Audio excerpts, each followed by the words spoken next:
মোবাইলের মানে কেটা করো কেন যাই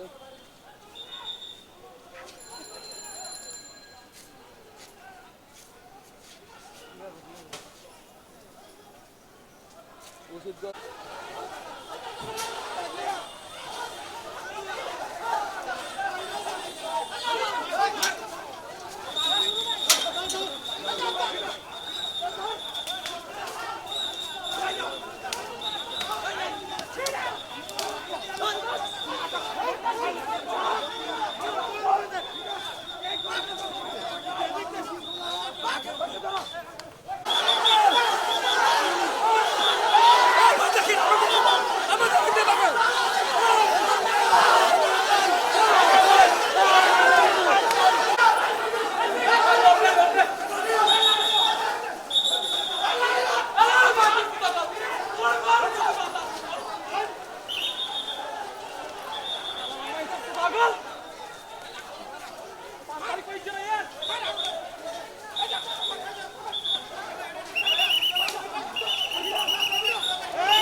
চেষ্টা করছেন মূলত আব্দুল্লাহকে আটকের পর যখন থানায় সমস্ত করা হবে তখন ওই পুলিশের সাথে সংঘর্ষ আমরা এখানে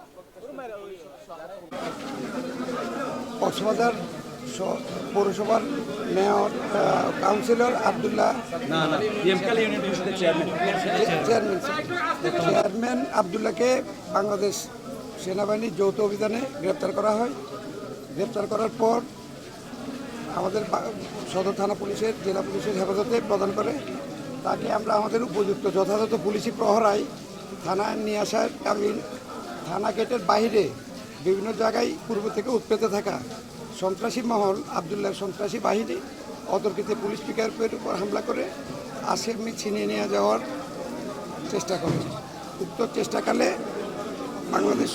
বাংলাদেশ সুসংবদ্ধ পুলিশ যথাযথ প্রফেশনালিটি এবং দায়িত্বের বোধের পরিচয় দিয়ে সন্ত্রাসীদেরকে প্রতিহত করে আসামি এখন আমাদের হেফাজতে আছে।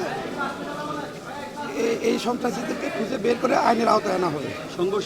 2024-এর ছাত্র জনতার এই স্বাধীনতা আন্দোলনের পরে যারা ছাত্র জনতার রক্ত এবং জীবন হরণ করেছে তারা এখনও বিভিন্নভাবে সক্রিয় আছে। বাংলাদেশ পুলিশ পেশাদার দায়িত্বের মাধ্যমে আইনগতভাবে এই সন্ত্রাসীদেরকে পাকড়াও করবে ইনশাল্লাহ। সেটা আমরা দেখব। আমাদের পুলিশের আহত হওয়ার বিষয়টা এবার আমরা দেখব, দেখে এইসব ব্যাপারে ঊর্ধ্বতন কর্তৃপক্ষের সহিত আলোচনার সাপেক্ষে আপনাদেরকে জানানো হবে। সদর থানা এলাকার আইন শৃঙ্খলা এখন কেমন আছে? সদর থানা এলাকার আইন শৃঙ্খলা সম্পূর্ণ বাংলাদেশ পুলিশের নিয়ন্ত্রণে আছে এবং ভবিষ্যতে আরও সুন্দরভাবে পুলিশ পেশাদারিত্ব বজায় রেখে আইন শৃঙ্খলা নিয়ন্ত্রণ করবে। অবশ্যই ইতিমধ্যে আমাদের কক্সবাজার জেলার মাননীয় পুলিশ সুপার মহোদয়, যিনি অত্যন্ত দক্ষ এবং পেশাদারিত্ব বজায় রেখে কক্সবাজার জেলাকে মাত্র অল্প কয়েকদিনে আইনশৃঙ্খলা পরিস্থিতিকে নিয়ন্ত্রণে নিয়েছেন। স্যার উক্ত বিষয়টি অবগত হয়েছেন।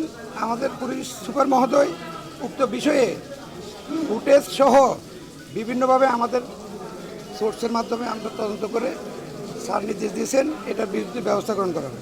ধন্যবাদ।